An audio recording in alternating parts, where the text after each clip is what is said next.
Olá, queridos irmãos, estão bem? Que bom! É bom sempre saber que os irmãos estão com saúde, né? Com alegria e principalmente em comunhão com Deus, né? Mais uma vez, né, nós afirmamos, infelizmente, por causa da pandemia e das precauções, temos que cuidar do templo do Espírito Santo, que é a nossa vida, né? Então, é importante este isolamento por enquanto, né? Mas Deus há de findar esta pandemia e vamos poder nos juntar novamente, ter comunhão mais pessoal, aquele abraço gostoso, aquele aperto de mão firme, né? Nós vamos saber se os irmãos estão rindo, né? Ou bravos, né? Porque a máscara esconde tudo, mas poderemos ver o sorriso bonito que cada um de vocês tem. É muito bom saber que logo estaremos em comunhão presencial, né? Todos juntos, aquele calor humano gostoso. Por enquanto, né? Tu no teu cantinho e eu no meu, né? Mas podendo ter comunhão. Graças a Deus a tecnologia existe e ela deve ser usada para a glória de Deus. Então vamos lá, comunhão usando a tecnologia, né? Algo comum. Eu tenho a minha internet, os irmãos têm a sua internet e nós podemos juntar a nossa possessão. É isso que significa a palavra comunhão. Cada um dando um pouco daquilo que é seu para o outro. Comunhão só existe nesse sentido, onde a troca é recíproca, onde nós trocamos ao mesmo tempo, né? Este amor que nós temos por Deus, este carinho, essa busca de santidade no Senhor Jesus. Então, nós encontramos ontem, né? Nós vimos ontem a comunhão com o Pai, Deus como na figura do Pai, né? Temos a comunhão com a Trindade, com o Pai, com o Filho, e é o Espírito Santo que faz essa ponte, né? Esse link, né? De nós com Cristo e com o Pai. Como devemos ser, que devemos ter para buscar comunhão? A reconciliação com Deus, a santidade, busca da santidade, a obediência e o desejo. Tem gente que faz oração sem desejo de ser respondido, faz por fazer. Como nós temos, como é que Deus manifesta essa comunhão conosco? Na meditação da sua palavra, porque a Bíblia é a voz de Deus, na oração, em conversar com Ele, em falar tudo com Ele, e também na ceia do Senhor.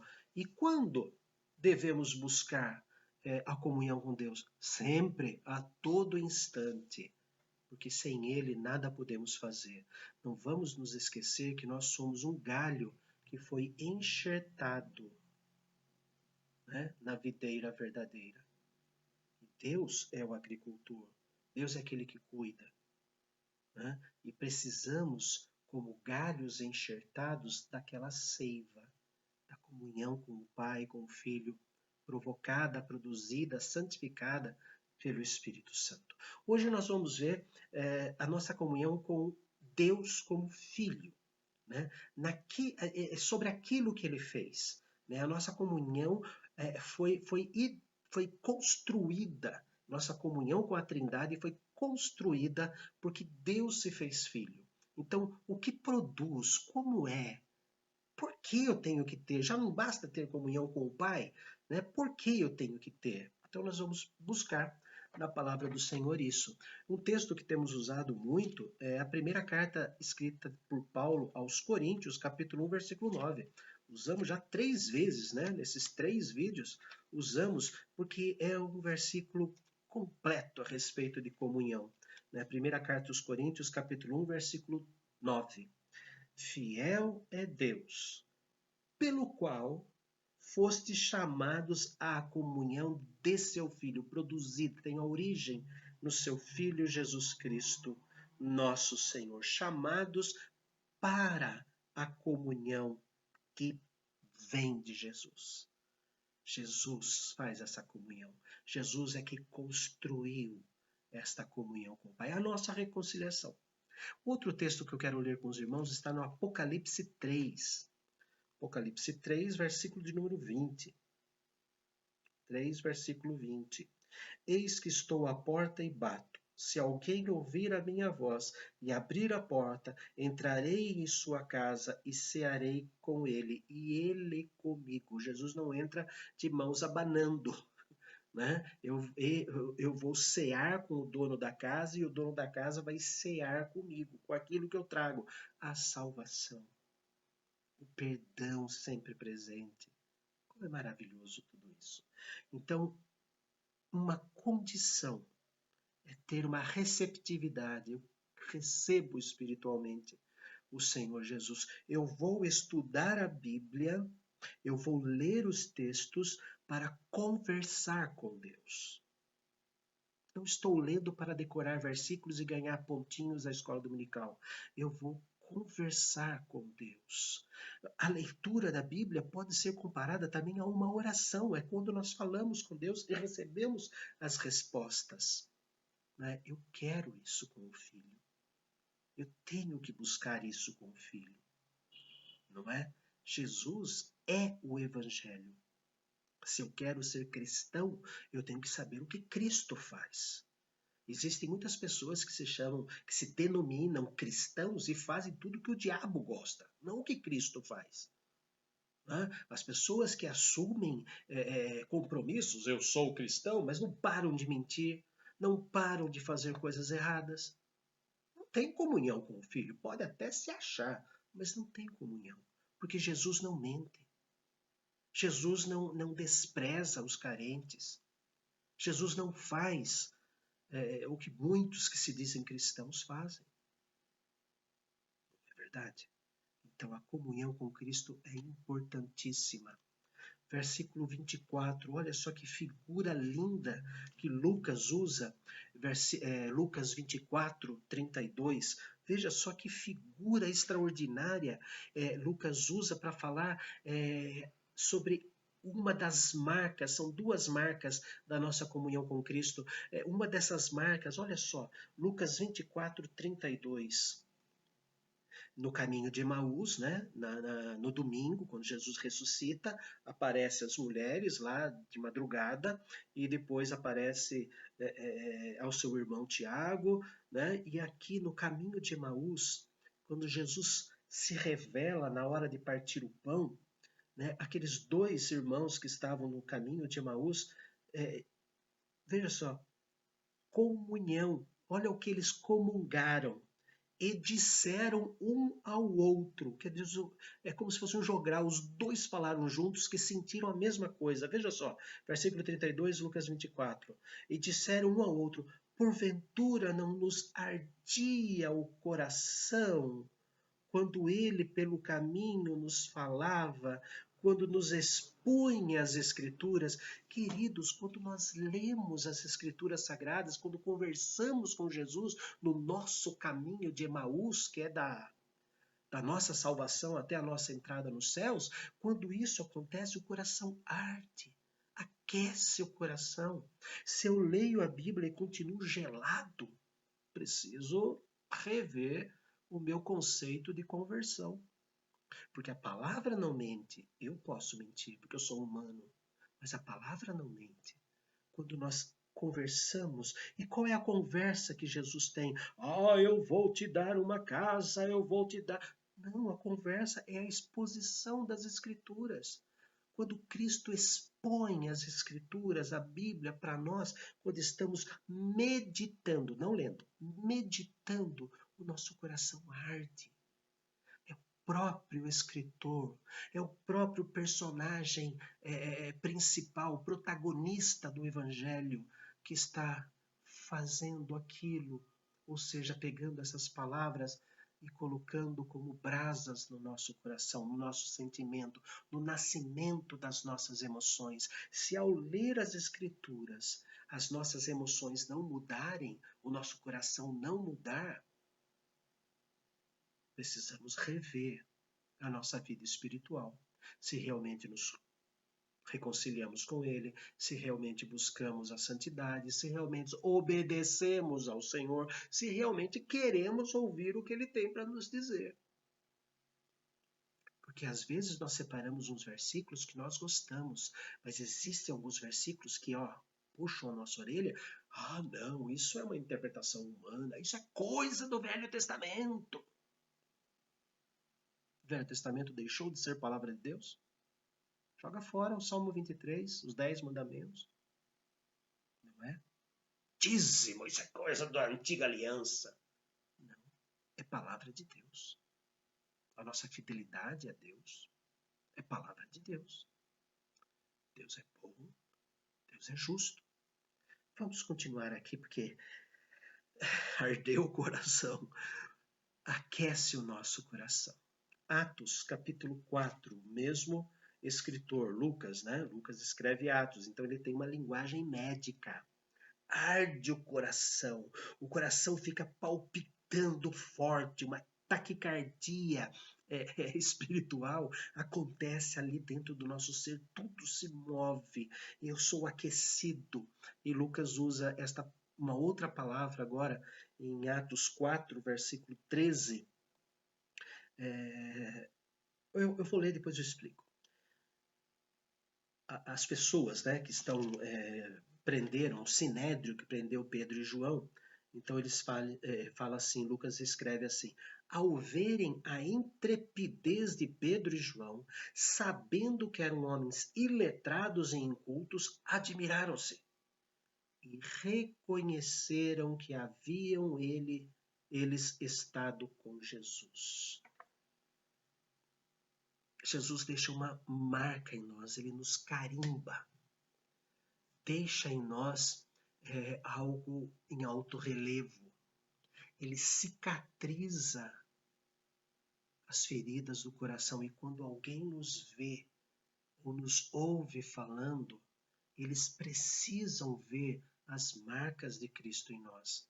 Jesus nos carimba, ele põe a sua impressão sobre nós. Ele deixa em nós uma marca que todos veem. Todos veem. Na minha época de adolescente tinha a história do cristão agente secreto. Só ele e Deus sabiam quem ele era. E no seminário, um dos nossos professores pregou assim, que existem 3 cartas, né? A nossa vida é uma carta diante do mundo, né? A carta de Deus para o mundo. Existe a carta que Deus lê, o mundo lê e eu leio. Essa deve existir. Existe uma carta em que só Deus e eu conseguimos ler. E existe uma terceira carta que só Deus lê, nem eu mesmo leio. Ou seja, o nosso relaxo. Ele estava falando do nosso relaxo de comunhão com Deus. Quando temos comunhão com o Pai e com o Filho, nós somos impregnados, nós somos carimbados. Deus faz um alto relevo, põe uma marca em nós, né? Que é de nós estivemos com ele. Reconheceram que haviam eles estado com Jesus. Eles sabiam quem era Jesus. E quando viram Pedro e João, eles têm as marcas do Senhor Jesus. Como é que acontece a minha comunhão com Cristo? Né? Nós vimos quais são as marcas e como é que acontece. Primeira carta de João, capítulo 1. Primeira carta de João, capítulo 1, versículo 3. Que nós já lemos. Né? Como é que acontece? O que temos visto e ouvido, anunciamos também a vós outros, para que vós igualmente mantenhais comunhão conosco. Ora, a nossa comunhão é com o Pai e com o seu Filho Jesus Cristo, através do testemunho. Quando nós testemunhamos que nós estamos em Cristo, quando nós testemunhamos aquilo que nós sentimos por Cristo, aquilo que Cristo fez na nossa vida, a mudança de caráter, a mudança de temperamento. Evangelho escrito por João, capítulo 14. Evangelho escrito por João, capítulo 14, versículo de número 20. Evangelho de João, capítulo 14, versículo 20. Como acontece a nossa comunhão com Deus? Através do testemunho. E agora, naquele dia vós conhecereis que eu estou em meu Pai, e vós em mim, e eu em vós. E quando ele fala do trabalho do Espírito Santo, através da mediação do Espírito Santo. Naquele dia, que dia? O dia em que Deus, né, versículo 16, eu rogarei ao Pai, ele vos dará outro consolador. Então, quando ele der esse consolador, então vós conhecereis que eu estou em meu Pai, que eu e o Pai somos um, e vós em mim e eu em vós. Existe essa comunhão entre eu e o Pai, entre vocês e eu. Existe essa comunhão e vocês vão perceber através do Espírito Santo que ela existe. Como que acontece? Pela mediação do Espírito Santo. E agora vamos andar um pouco mais.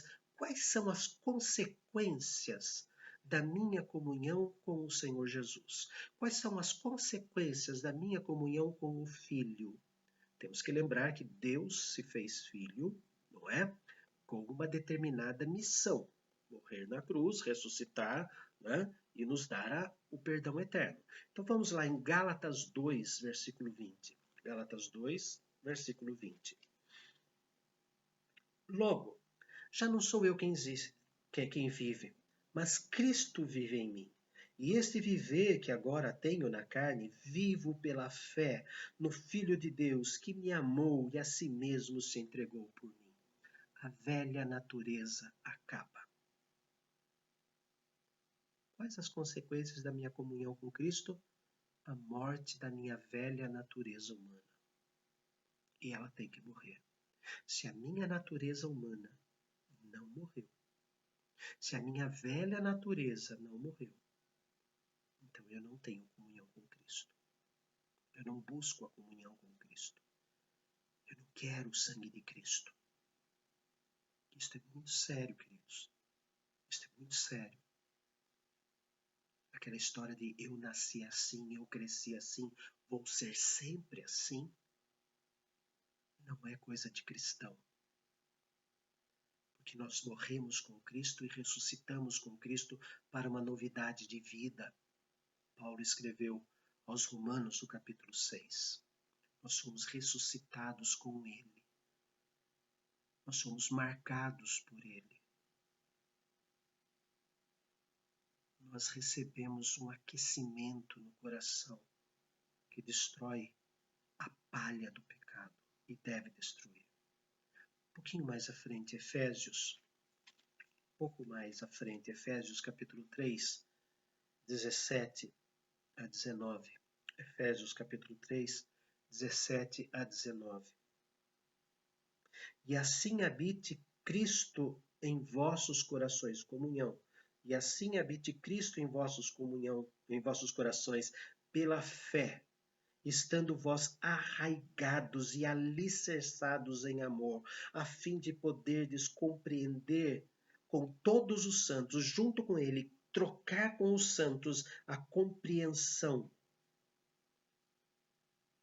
E qual é a largura, o comprimento, a altura e a profundidade, e conhecer o amor de Cristo que excede, ultrapassa todo entendimento, para que sejais tomados de toda a plenitude de Deus, ou seja, para recebermos o crescimento da nossa fé. Somos presenteados por Deus. Ele nos dá, pela fé, o conhecimento desse amor imenso de Deus. E nós vamos conhecer, através da nossa comunhão com o Senhor Jesus, consequência da nossa comunhão com o Senhor Jesus, da cruz e da sepultura aberta. Quando mantemos essa comunhão, nós vamos começar a entender um pouco a largura, o comprimento, a altura e a profundidade do amor de Deus. E por último, Colossenses, um pouco mais à frente. Colossenses, capítulo 1, versículo 27. Colossenses 1, 27. Aos quais, vou ler o 26. O mistério que estivera oculto dos séculos e das gerações, agora, todavia, se manifestou, se revelou, não existe mais mistério. Aos seus santos, aos quais Deus quis dar a conhecer qual seja a riqueza da glória desse mistério entre os gentios, isto é, Cristo em vós, a esperança da glória. Queridos, consequência é que é revelado o mistério de Deus para a nossa vida. Vale a pena ter comunhão com o Pai com o Filho. Porque quanto mais comungamos da vida do Senhor Jesus, mais vamos compreender o tamanho do amor de Deus por nós. Oremos. Somos gratos, amado Deus, pelo privilégio que o Senhor nos dá, através das Escrituras, lendo bem devagar, respeitando todas as regras, o Senhor nos faz compreender a maravilha da comunhão com Cristo. Somos gratos, ó Deus, porque esta comunhão com Cristo não é feita pela nossa força, mas é mediante o Teu Espírito Santo, que nos liga a Jesus e nos revela o tamanho do seu amor. Já não existe mais mistério sobre a tua vontade, o teu amor por nós, o mistério oculto das gerações passadas, oculto de muitas pessoas, mas o Senhor clareou e nos fez compreender a largura, o comprimento, a altura, a profundidade do teu amor por nós. Louvado seja Deus para todos sempre, em nome de Jesus. Amém. Queridos, até a próxima. Até o próximo vídeo, até a continuação do nosso estudo sobre a comunhão. Nós vamos estudar como deve ser, então, a exemplo da comunhão que nós temos que ter, comunhão particular, pessoal, com o Pai e com o Filho, a exemplo disto, a comunhão com os santos, né? Com os nossos queridos, por quem Cristo também morreu. Um grande abraço para vocês.